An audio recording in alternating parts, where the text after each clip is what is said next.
A week ago, the chairman of the Senate Committee of the Federal Capital Territory, Senator Dino Melaya, made a startling revelation that shook me and many right-thinking Nigerians to our foundation. At a time when Nigeria is going through a devastating economic recession, it was revealed that we plan to spend the sum of 250 million naira to build a gatehouse for the vice president.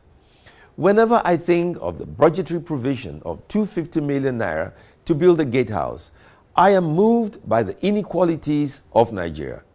At the black market rate, which is the most commonly used rate in Nigeria, 250 million naira is the equivalent of $500,000. With that type of cash, you can buy a mansion in Washington, D.C. or a well-developed property in London. Isn't it a pity that all it can buy the Nigerian government is a gatehouse? Now we want to borrow $30 billion from other nations and foreign financial institutions. But why should any nation or foreign financial institution lend us money when we have not shown any prudence in managing the little that we have? I can assure you that I did my research, and not one of the 10 richest nations in the world is spending the equivalent of 250 million naira for something as unimportant to the well-being of a nation as a gatehouse. Why should America, Britain, or China lend Nigeria any money when the gateman of our vice president is living in a house that only a millionaire in their own country can afford?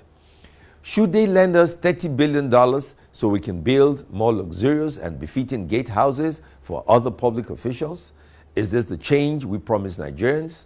With a minimum wage of 18,000 naira, the 250 million to be spent on the gatehouse can pay the salaries of 13,888 Nigerians. How many staff are being owed salaries by the federal government? How many staff are being owed salaries by state governments? How many pensioners are dying while waiting to collect pensions that never come? How many internally displaced persons are dying of hunger while we budget 250 million naira for a gatehouse?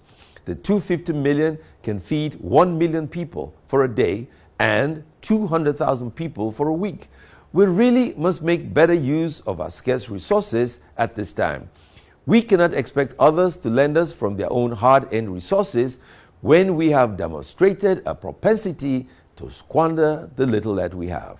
My name is Ben Murray Bruce, and I just want to make common sense.